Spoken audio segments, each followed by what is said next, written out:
Morning. Hello, HCC Eagles. Welcome to our Black History Month series. I'm Ashley Rose Watkins. I'm the Student Life Coordinator for the Northeast College, and I'm so happy that you all could join us. You guys have been with us every week as we have bringing great presenters and great speakers and great topics. And of course, nothing has changed for today. So I would definitely like to introduce you to our guest speaker that we have for today. We are celebrating Black literature here for Black History Month. So we have Ms. Cree Myles, who is a book influencer and inaugural editor and curator of the Penguin Random House Initiative, Always Black. She has collaborated with Center for Fiction, Beltris, Out of Print, and Book Sparks, just to name a few. She has also been in conversation with Ta-Nehisi Coates, Kesey Lehman, Jasmine Mans, Eve Ewing, Phoebe Robinson, and Glory Edom. And she mostly hangs out on Instagram. And I can tell you this, it's funny because, again, I met her last year when she was our guest speaker, but I have friends who are in some of the Facebook groups and they were mentioning her. And I was like, hey, Cree Myles, I know her. I've met her. I was like, yes, she is great. So yes, you are all around Miss Cree. I can tell you that right now. My friends are in some groups that you have been in and have definitely spoken, and they speak very highly. And I was like, yes, she's fabulous. So without further ado, I give to you Miss Cree Myles. Thank you so much, Ashley. I don't know if I've ever been introduced before, so that felt wonderful and warm. Hi, everyone. My name is Cree. I'm going to share my screen real quick because I have a presentation for all of you everyone who's experienced their life visually. I'm going to keep it not full size because that tends to do something to my video, but this is where we'll start. I named this presentation, These Books Are for Everybody.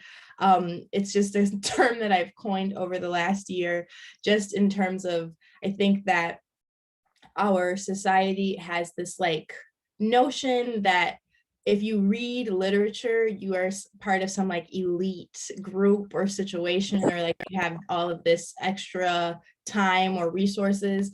But I really do think books are a fundamental tool for change and abolition. And so I really also always want to shift the narrative that they aren't just for the elite English majors, PhDs, they're for all of us. Before I get started on the presentation, I always want to do a land acknowledgement. I am currently on the stolen land of the Potawatomi, Miami, and Sioux Nations. So it's always important to me just to speak near any experiences that are happening. And though this is a presentation around Black literature, nobody's free until we're all free, and that includes our Indigenous homies. So if you know the stolen land that you were on, and you want to drop that in the chat, you can do that. I'm going to hold a moment of silence for the land that was stolen from the nations I previously mentioned and all of the nations that we don't even know about.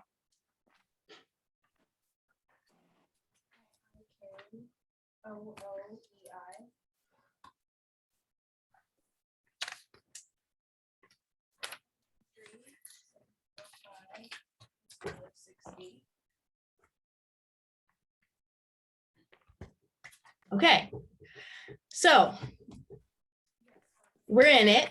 I just wanted to do a little bit of data collection. So I think I'm talking about reading as an adult in this presentation specifically, but I do know that as children, we are always heavily encouraged to read, generally speaking, I think. And I just pulled 4 books that like deeply informed and impacted me as a child. I was Goosebumps Till I Die. 21. I'm just going to write 21. Deflator 21 minus deflator 20. Okay, thank you. So I was Goosebumps Till I Died. I mean, there was only a fan club for like 2 years in the late 90s, and I was a member of that fan club. Like I got like special books and a poster. What Happened to Lonnie Garver was a book that kind of impacted me later, like in middle school, a lot of like bullying and stuff around identity, and I really liked that book because actually Lonnie Garver was an angel and didn't fit into any type of mold. It really spoke to me as a child. I'm always curious if I read it now, how I would feel about it. Look for Me by Moonlight was low-key kind of risque. I realized, like, looking back on it as I've done research, but I loved that book as an 8th grader, and it like scared the ish out of me. Like, I wouldn't sleep with like my curtains open because vampires, way before Twilight, for the record. And then Sweet Valley High, loved these twins, wanted to live in the perfect suburban utopia on the East Coast as well. Also love Babysitter's Club.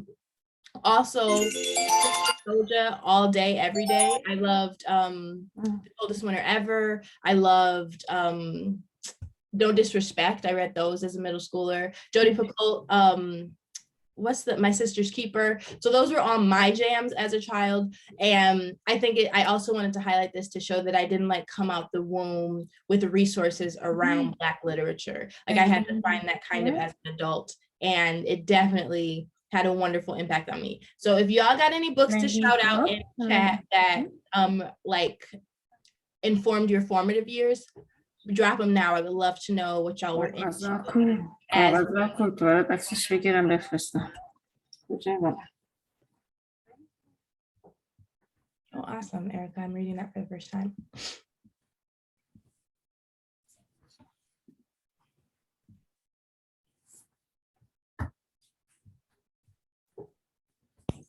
Okay, I'm gonna keep going. If you have anything, you can drop them in chat. But I wanted to talk about, oh, you guys are talking. We got a second on Goosebumps in my class, period. I know. Goosebumps went so, the one about like when his dad was like growing like clone plants in the basement or whatever.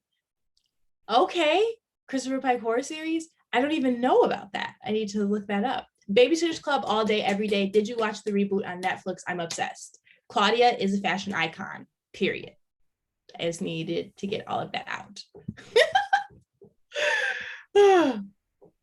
Okay, all right.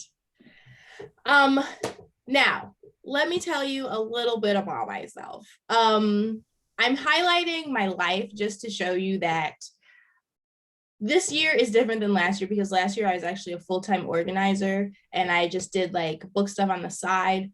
And this year, as Ashley said, I'm the inaugural editor and curator of the Penguin Random House Initiative, Always Black. So at this point in time in my life, I'm literally a full-time reader, but I was able to acquire this position by dedicating my life to reading previously. So I just want to give you a scope of what my life looks like, despite the fact that I'm still able to read, right? Like right now, it's almost the end of February. I think I've read like 10 books, 11. I just finished one last night. So I'm reading. But the two in the upper right-hand corner and lower right-hand corner are my children. That is Ethan is the older one and Nat is the peanut. I'm homeschooling Ethan through middle school. He's in 6th grade. So he spends we hang out all day together. It's great and such an experience. I'm learning so much about 11-year-old boy culture and keeping him busy. He plays the violin. He's on a track team. Nathaniel is 2.5. We just put him in full-time childcare at the beginning of this year. Because if any of you have ever lived with a toddler, you know what it is to live with a toddler, but he is such a kind and busy and colorful human. In the upper left-hand corner, those are the sentient beings that are not human that I'm responsible for. We have a bearded dragon in the house named Alex, who is currently brumating. So it's like a hibernation for reptiles, but she wakes up sometimes. You have to figure out how to feed her. It's a whole thing. And I'm mentioning just because she's still very present, even though she sleeps a lot. And we have to pay attention to her. And then Mikey the Pit is a rescue. We rescued him 5 years ago. He is anxious but loving and, has to be walked 2-3 times a day and just be loved on. And then in the bottom left-hand corner is the person I'm doing all of this with, my husband, who is also a voracious reader. I will tell you more about him a little later because he is connected very deeply to my journey into rediscovering reading as an adult. But this is what all of my life looks like. This is what it's looked like for years. And I still make time to read the books that I want to read, not even just books for class. So I just want to give you all some context. I think context is always important. Okay, so like I said, I am a full-time reader right now in my life, and I strongly believe that books are for absolutely everyone. I run the account Always Black for Penguin Random House, and that's where we highlight books by Black writers and the readers who love them. So we're always posting new releases. We also celebrate the Giants. It was Toni Morrison's birthday last Friday, and Audre Lorde's, and so we made sure to highlight that. There's a readathon that happens every year.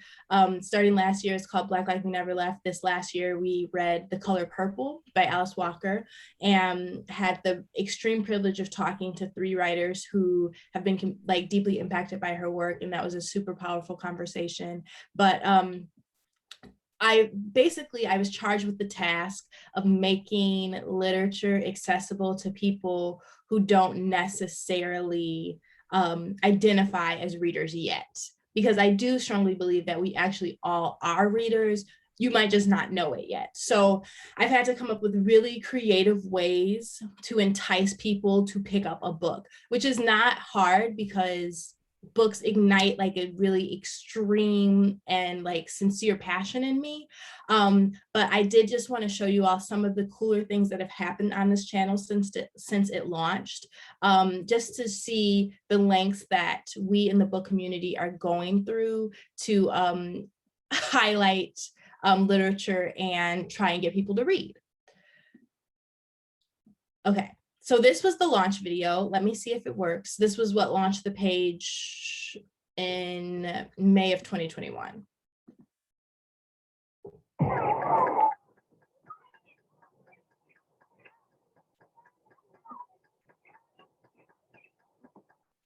Ooh, sorry.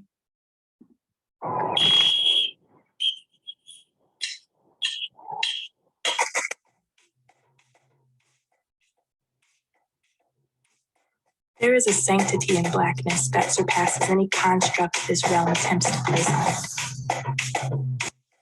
When it's there, you know it. It pulses through the soul and wraps itself around the thing. There are infinite ways to be Black. To be Black and joyful or awestruck. To be Black and to amplify or to agitate or to celebrate. They are all important. They are all glorious. And nothing quite captures this truth like literature. To see us on a page, all of us in all our ways, is one of the most magnificent experiences anyone can have. Show up in all the ways that you are. Be always Black.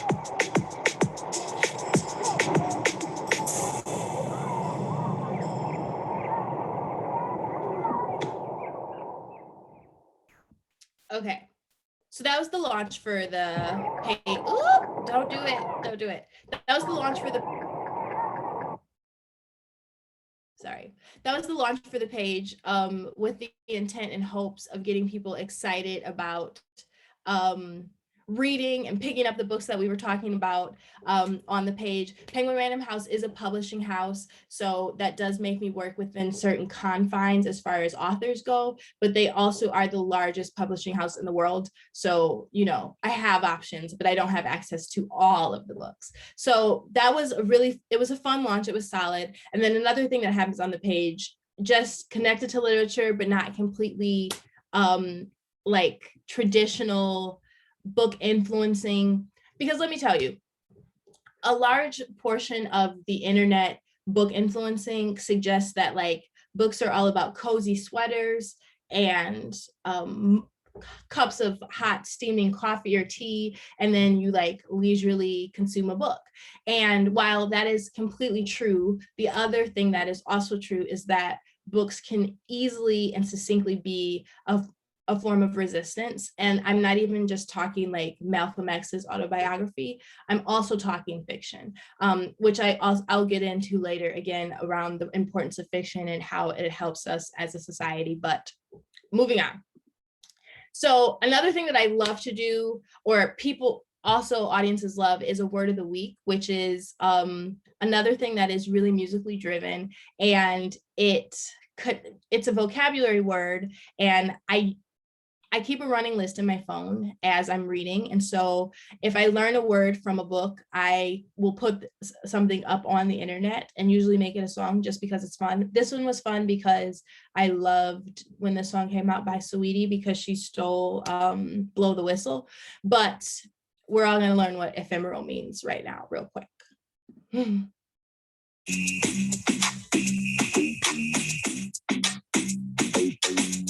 If it's short like a skirt, it's ephemeral. Ephemeral. Like an inch or a flinch, it's ephemeral. Ephemeral. Kim K's marriage, babies in the carriage, being mad at your moms after she embarrassed. Ephemeral means lasting for a short time, including this word of the week, K-bye.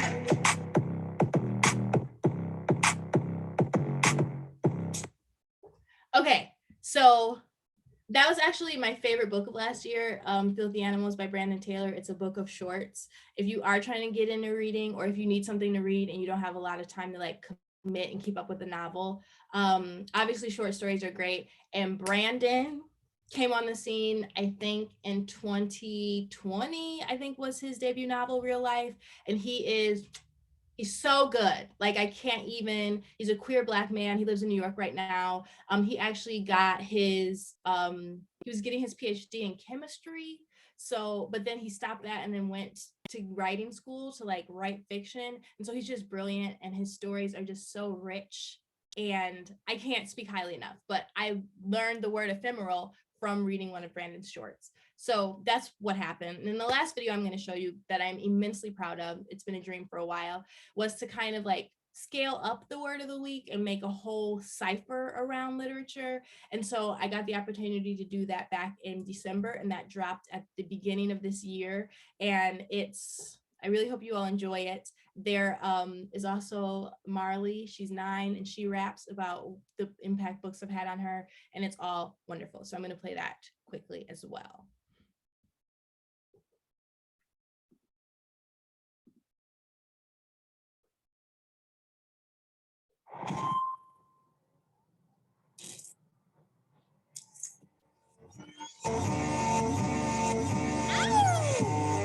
This is the Always Black Cipher 2022. We got black, we got books, we got black books. Jen, take it away. Always black, my mama taught me that, and pages I would turn. Said if you can read, then you can lead, ain't nothing you can't learn. Once you learn, knowledge is power, there's nothing you won't earn. See, I've been sifting lit and searching for the pages that they burn. I tap philosophies, from Icarus to Odyssey, and Machiavelli obviously. A pauper turned prince with more bands than an Ivy League. I went from poet to rapper, now an Emmy nominee. The drop I became an author, life is filled with some irony and beautiful views, adventures that I would choose. The dream was never deferred, see Langston all in my hues. Icarus on my shoes, the boy done grew him some wings. They told me read is for learning, but no, I read to be free. Sheesh. Okay, class, what you got? Between the world and me, I can still see possibility. Though with this armor, I'm coded like He's trying to read these fragilities, stripping away the notion of my invincibility. Initially fascinated when HG said it, when I read it in Ellison's works, ignited this whole other energy. And now I have this ability to rip away at what hurts. And really all I had to do was read. Take a look what's in the book, word to the far be. All of this knowledge out here, y'all ain't gonna starve me. Hard me, and part of this food thought in the written word became smitten with words from the woodshed. I know that the process. Another smart Black man you can't put in your boxes, class.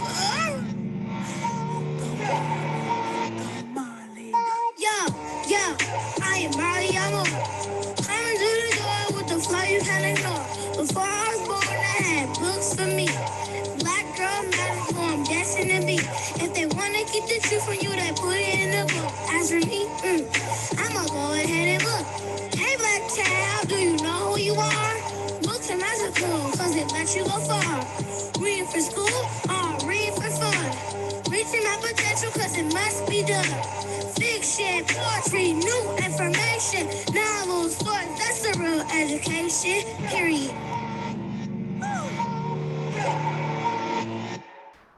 All this misery and destruction, it lacks imagination. Like none of y'all can envision a different situation, another world, like the one you'd find in a book, one that centers truth and love. R.I.P. to Bell Hooks. If you lack an agency, then try Janie or Sue. And maybe you just don't feel seen, perhaps Seeley Tattoo, but hold a minute, X, Quebec, Isaiah or J. Dean. If you don't know what I'm saying, you don't read. Hey, calm down, Cree, no need to make them feel shoddy. Much like these books is forever revived. Papa Prince convicted everybody in between, and by the way, abolished prisons. Shout out to Angela D, always black. It's Marley every time. It's Marley every time. So just to give you a scope of my work, because I mean, the truth of the matter is this, what I do hasn't really been done before. So like this position at Penguin was created like for me, and it has been an endless well of a wild west to try and figure out how to get people as excited about literature as I am. But to give you a little bit of my like personal reading journey, it's twofold, okay? So as a child, kindergarten, it's the 90s, so they're teaching us how to read in kindergarten. I don't know if they still do that now, but I like adamantly did not want to learn how to read, and my parents like just kind of went with it, which I'm kind of surprised. But my mom said I had to learn something, so she made me like sit and learn sign language. So I'm really good at signing the alphabet. But so then I enter first grade and I can't read, and all of my peers can read. And I noticed one of my classmates, Emily, is getting showered with all of this attention because of her reading level. She was like in the highest reading level. She's reading Babysitter's Club books, blah, blah, blah. And so I really like decided to learn how to read as a first grader, just so that I could also be in the cool reading group, which is ridiculous, but still benefited me. And so I jumped an astronomical amount of levels in my first semester, first grade. And that kind of like jump started my reading as a kid, because I was reading all the time in that semester to try and catch up to Emily. And then the habit just kind of stuck. So I was just always reading. And so fast forward, as an adult, I kind of fall off. You know, college keeps you very busy and keeps you reading all types of things for school. And so like reading anything else seems like a moot point. And my husband to be, it was our first date. We went out and he asked me what was the last book that I had read. And I hadn't read a book in a year and a half, but it was Angela Davis's autobiography. So I still had street cred. And then we sit down, I'll never forget, we were going to see the Cuban drummer Pedrito Martinez, and we get the like handout, and I see that Lorraine Hansberry, the author or the playwright for Raisin in the Sun, had gone to the University of Wisconsin. And that's where I'm from. That's where we were. We were in Wisconsin. So I got super excited. I was like, oh my gosh, did you know Lorraine Hansberry went to the University of Wisconsin? And he was like, yeah, like as if like everybody knew that. And I like took that as a personal affront. And then like when I got home, I bought a whole bunch of books. And then when I ran out of money, I like started checking books out from the library, et cetera, et cetera. But I approached it, I think, in a way that society kind of pushes up on us as adults. Like if you're reading, you should be reading this like dense nonfiction to help you like unpack. I don't know, you have to be like learning like historical facts in order for it to really matter. So like these were kind of my entry points as an adult, and they were hard, and I was not enjoying reading, you know. And like Birthing a Slave by Margaret Jenkins Schwartz, it taught me a lot of really painful information, but still she's like a professor from Harvard, like a history professor. So it was like there was nothing sustainable about this type of practice. So then I kind of like circled back, and I had also ordered and like checked out and stuff a lot of fiction, and so I kind of started dabbling closer to that realm. And this is when my life changed. And I realized that I read a huge portion of the Black canon in 1 year. Like I read The Color Purple, I read Beloved, I read Their Eyes Were Watching God, Jonas Gordvine, White Teeth, Between the World and Me. And it was just like 1 year of my life, I just read all of these books, in part because I was didn't like knowing less than my future husband, but it ended up also changing me like so immensely, because nothing really gives you an internal story. There's not really another medium of art that gives you an internal story and an internal dialogue and conflict like reading. Like no other art form has access to our internal workings like literature does. And that informs so much of how we act on the planet. And so like reading The Bluest Eye was the first time that I realized like that I am not crazy when I experience some things, that like there's this whole system that has been made to belittle Black women's experiences, you know. And Sister Outsider, which is nonfiction, but she's a poet, so it hit a little different. The transformation of silence into language and action made me realize that all of this time in my life, I had been prioritizing prioritizing peace instead of truth, in part because that's what women, especially women of color, are socialized to do. You're socialized to keep everybody in the room comfortable, and your experience probably isn't even valid because that's what the whole of Western society and history tells us, you know? So these just had like an immense impact on me, and I cannot like speak highly enough of how important I think fiction is for humanity. Like it's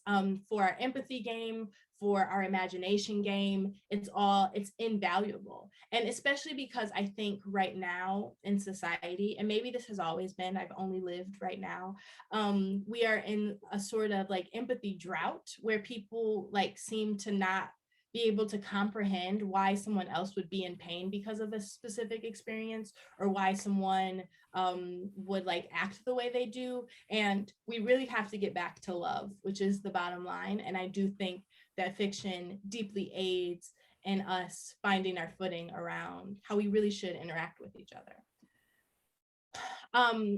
So I'm not anti-nonfiction, for the record. And even like this year, I have made a point to read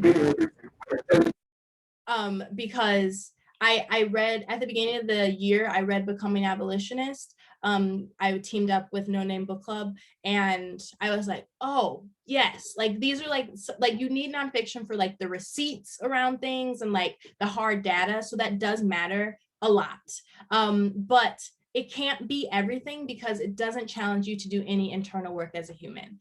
Fiction tells you stories, you know, like and our life and our experiences are made up of stories. So you have to have a good relationship with them and the way that you understand them and receive them and unpack them in order to be able to healthily engage with other people around you, you know?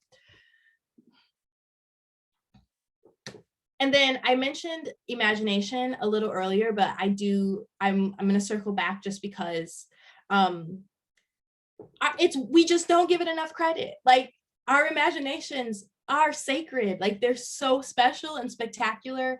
And like, even like I'm looking around this room that I'm in right now, and every single thing that I just laid eyes on was an idea by a human who had an imagination like mine and just made it so.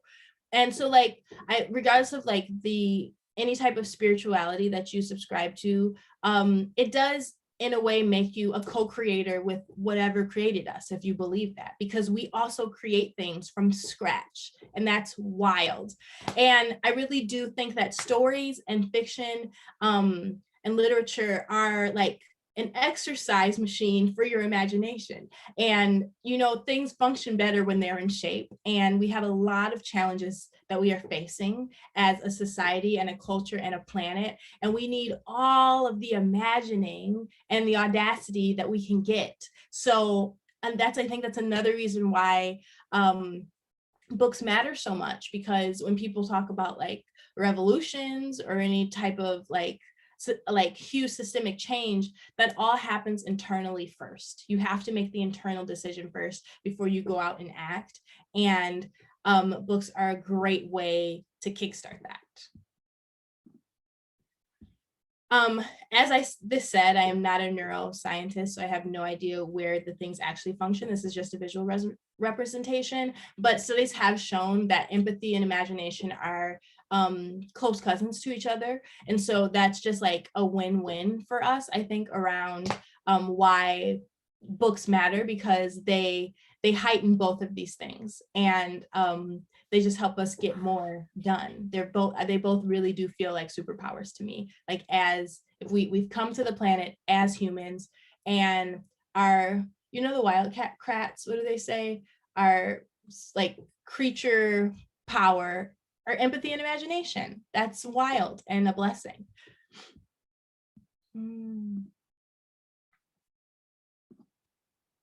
Okay, so I just love this quote from Neil, so I'm going to read it out loud. Fiction gives us empathy. It puts us inside the minds of other people, gives us the gift of seeing the world through their eyes. Fiction is the lie that tells us true things over and over and over again.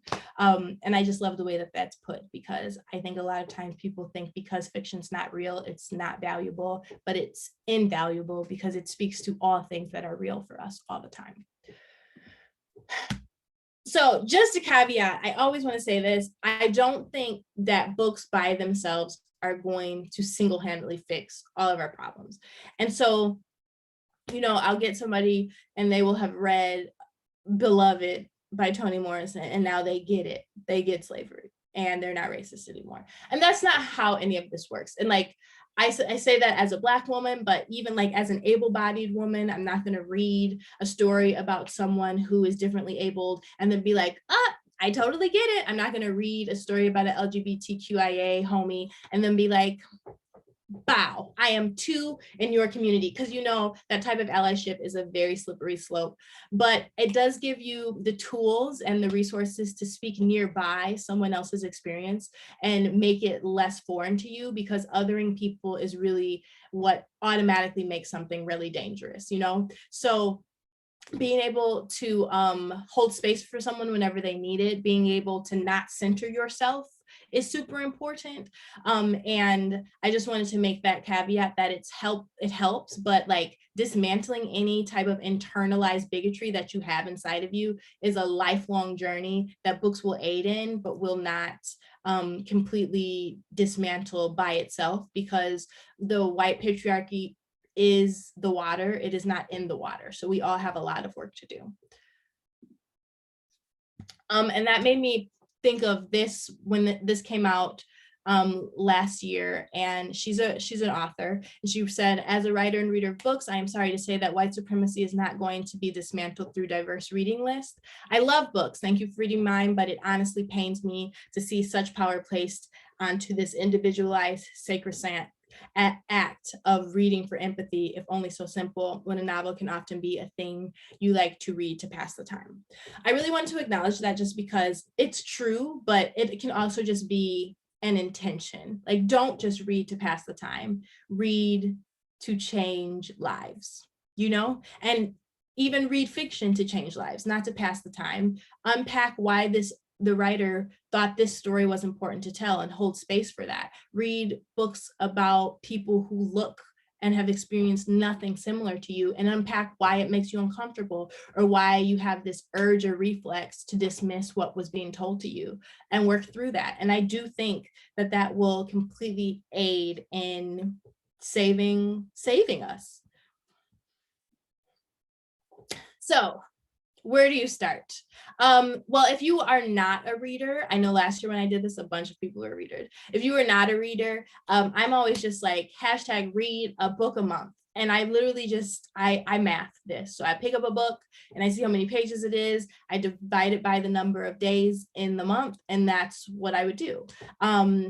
Also, if you're just starting out, do not read anything you don't want to read. It's not, and I do think that there is extreme value in reading things that challenge you or make you uncomfortable, but I think of it like if you were starting out exercising your body, you wouldn't start out running 6 400s as a workout, you know? So don't start off reading the hardest, most like undigestible thing that you can find. Start off reading something that you know you'll enjoy and you'll know that'll keep you moving. And then Bookstagram is a community that I am a part of. It's a whole blossoming community on the internet, on Instagram. If you're not on Instagram, BookTube, if you looked that up, There are influencers on YouTube as well who just have dedicated their whole online presence to literature. And these three, let me move so y'all can see Rod looking cute, are three of the homies. Books to Henny, Oscar is Puerto Rican, so he gives us a lot of Latinx literature. He put me on to Undocumented Americans and changed my life. Coco, Chasing Adventures, is down there looking like a snack and actually has a master's in engineering and does all of this for fun. So she's brilliant. And Rod is an opera singer. He's currently with a chamber choir in Minnesota, but I have such a deep respect for his taste and his opinions. And those three are a great place to start. And of course, follow Always Black, or you can follow me, because we literally, like, if anyone ever hacked my account, you would just see in my DMs, all we do is still just talk about books. So that is my presentation. Thank you all so much for coming and hanging out. I am going to unsquare my screen. Can I talk? Okay. And yeah, I don't have, if anybody has any questions, I'll take questions. If anybody has any ideas that they want to drop in the chat, if you're already a reader and you want to kind of be like, these are things that I've done to help other people read, we can talk through that too, because I think everybody should read. These books are for everybody. But yeah, I'm done. Thank you so much. Feel free to unmute yourself. Turn your camera on if you have any questions for Cree.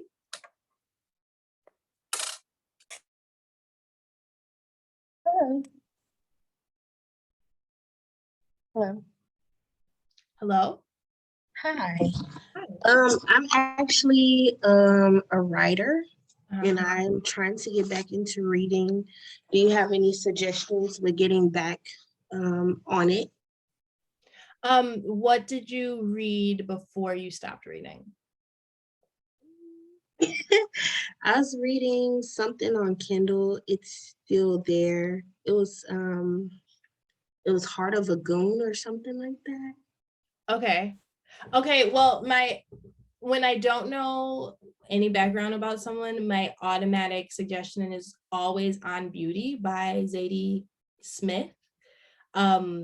She top 3 best writers on the planet right now, and On Beauty is beautiful because it's like a domestic fiction, but it like also gives us some like mess, but because she's like a Cambridge trained writer, it's like it's one of my favorite books. So I always just say start there. It's just drama. What's and her like, name again? Always on Zadie Smith is the name of the author. 80s. Okay. And Zadie, and then the book is called On Beauty. Okay. Yeah.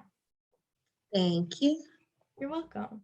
I do want to take a minute in the chat to shout out. Someone said that they will be reading Octavia Butler in a few weeks. And I love, don't get me started. I love everything about that woman, always and forever. I can't get enough. I can't get enough. I just kind of breezed past her in that presentation, but that's a whole nother presentation. Octavia Butler. Yes, Parable of, that is so, I just reread Parable of the Sword at the top of the year, and I have not read the graphic novel. Can an 11-year-old read that? Because I'm really trying to break him into Octavia, but I don't want him to have nightmares. Oh, you are an organizer, activist, reader, influencer. How do you create this awesome career for yourself? Okay, noted, too scary. So yeah, I went to like my bachelor's is basically in organizing. And that's kind of where I started asking bigger questions around like, well, one, that's where I was introduced to like the illest parts of society. Like that's where I found out about like the impact that hunger and starvation was having on the planet, and climate change and all of that. That's where I found all of that out, and I felt extremely hopeless oftentimes. And when I would try to talk to other people around it in my life, they didn't seem to like be too concerned or care, and I was always trying to wonder like, why didn't anybody care about like the things that were happening to other people? And that's kind of where I fell into literature, because I was looking for answers around that. And it actually has been kind of a solace to know that like writers care a lot, and there's a whole community of people who who truly are, they don't just identify as lifelong learners, but they are lifelong learners and they care. So that's the person that I fell in love with and married. He's always putting me on all types of things that I didn't even know were happening on the planet. So it really started because after I read The Bluest Eye, I was so deeply moved by it that I needed somebody to talk to about it, and nobody around me had read it. So I took to the internet, and I don't know what it is about me, but like if I start doing something, I always kind of want to see how good I can be at it. So I just decided to start taking it more seriously after Kobe's untimely passing. And I'm not a basketball fan at all, but like I found out some stats about him that really changed my life. He had this quote that he said he had nothing in common with lazy people. So I was like, oh, am I complaining kind of about my job when I have this other avenue if I just went a little harder and tried harder to like make a way for myself? And then the other thing that I found really fascinating about Kobe was that he's one of the higher scorers of the NBA, but also he is the player who has the most missed shots historically. So in my brain, I just took that as he was always shooting a basketball. So I just decided I was always going to be trying for the life that I wanted. And I mean, that pairs perfectly with, we were just talking about Octavia, because, you know, she wrote down everything that she wanted out of life. And I just got really intentional and started doing that. So I was like, what would I like to spend my time doing that would be fulfilling to me and would be like helpful to society? And books aligned with that. And then I was like, okay, so how do I turn that into a thing? And that's, I just went really, really hard for a year. And when people say your life can change in a year, your life can really change in a year.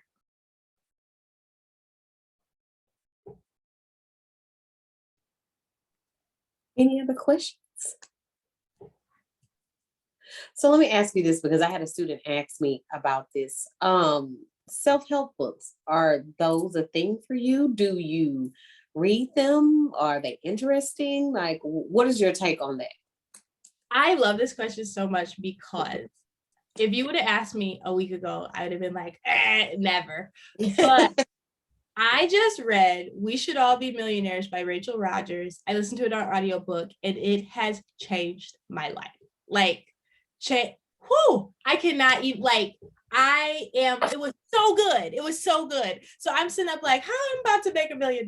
Like, it's not, and the way that she makes you examine your relationship with something that you have been in community with forever, like money, and like the preconceived way that it's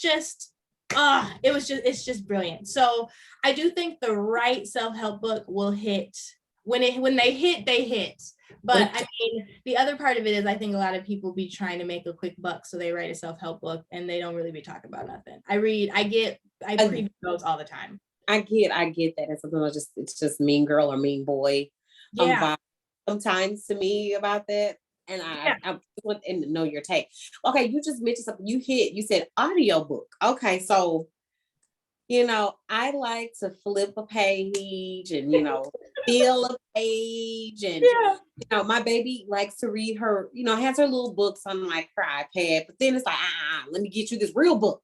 You know, what is your take on that? Okay, so before it turned into like a full-fledged career, I was very much like a novel purist. So it was like, I need to hold the book. It should come from the library. It should smell like 1958 and like, etc. But once I had to be getting through like 10 books a month, I was like, oh no. So I got a Kindle. I read fast than a mug on that thing. And then all of my notes just get to be there. Like it's so wonderful. And I can read 2 books at a time I'm reading an audiobook, and then I'm either on my Kindle or have a hardcover book. So that's how I'm always doing 2 at a time. So it took a minute for me to get into audiobooks, but Black Buck by Mateo Ascarapor is a brilliant audiobook read. Like they played music, the reader has all these voices, it's so good.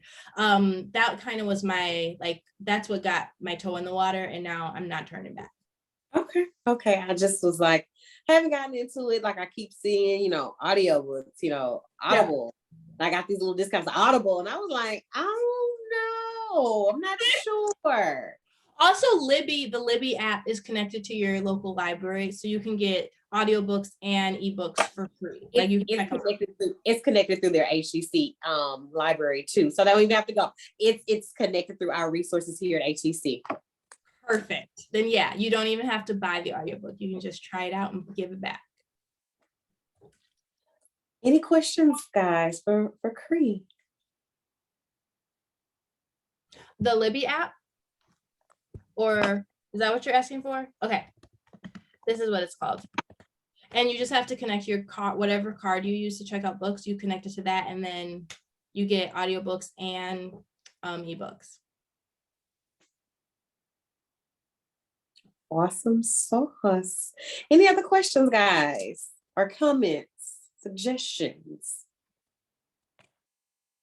Thank you all so much. This was wonderful. Thank you. I could talk about books for hours and hours.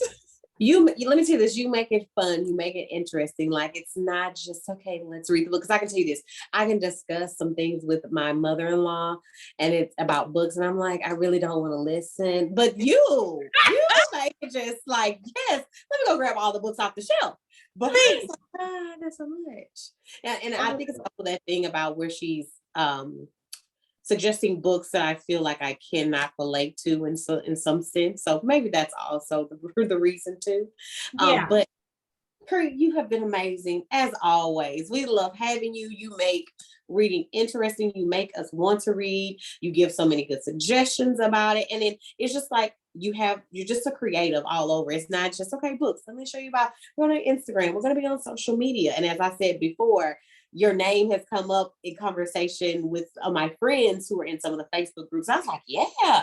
So you were just this whole well-rounded, making everyone excited just about being creative and in different spaces. So I thank you so much for being here with us. You know, you are regular, like she's gonna be back because she always is. Students always ask for you, and so you will be back. You are on the roster. I love it. I love it. So Eagles, thank you again for being here with us again. If you have questions or you want to send this to someone or you want somebody to see this playback, remember it is always available on our Student Life YouTube page.